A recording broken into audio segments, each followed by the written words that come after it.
মাছের মধ্যে সবচেয়ে পছন্দের মাছ হচ্ছে আমার ইলিশ মাছ। আর ইলিশ মাছের আইটেমের মধ্যে সবচেয়ে পছন্দের হচ্ছে ইলিশ মাছ ভাজি আর সর্ষে ইলিশ।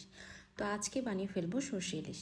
এজন্য প্রথমেই আমি সর্ষে নিয়ে নিয়েছি, এর মধ্যে নিয়ে নিচ্ছি কাঁচামরিচ আর লবণ। এভাবে বেটে নিলে কিন্তু তিতা লাগার কোনো ভয় থাকে না। এরপর একটি প্যানের মধ্যে আমি সয়াবিন তেল আর সরিষার তেল মিক্স করে নিচ্ছি।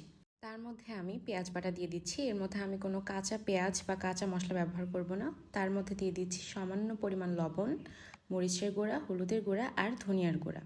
ইলিশ মাছের মধ্যে কিন্তু মশলা একটু কমই লাগে।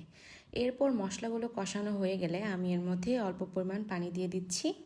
তারপর দিয়ে দিচ্ছি ইলিশ মাছগুলো। ইলিশ মাছগুলো কিন্তু বেশি নাড়া যাবে না, খুব আলতোভাবে নেড়ে ঢাকনা দিয়ে 5 মিনিটের মতো ঢেকে রাখতে হবে। এরপর ঢাকনা উঠিয়ে আমি যে সরিষা বাটাটা রেখেছিলাম তার মধ্যে পানি দিয়ে গুলিয়ে ইলিশের মধ্যে দিয়ে দিচ্ছি। তারপর আস্ত 5-6টা কাঁচামরিচ দিয়ে আবার ঢেকে দিচ্ছি। এরপর ঢাকনা খুলে আবার আলতোভাবে ইলিশগুলো নেড়ে দিতে হবে। এই তো হয়ে এসেছে আমার ইলিশ। এবার এই সুন্দর ভিউ দেখার পালা আর সাথে সাথে মজার সর্ষে ইলিশ এনজয় করার পালা।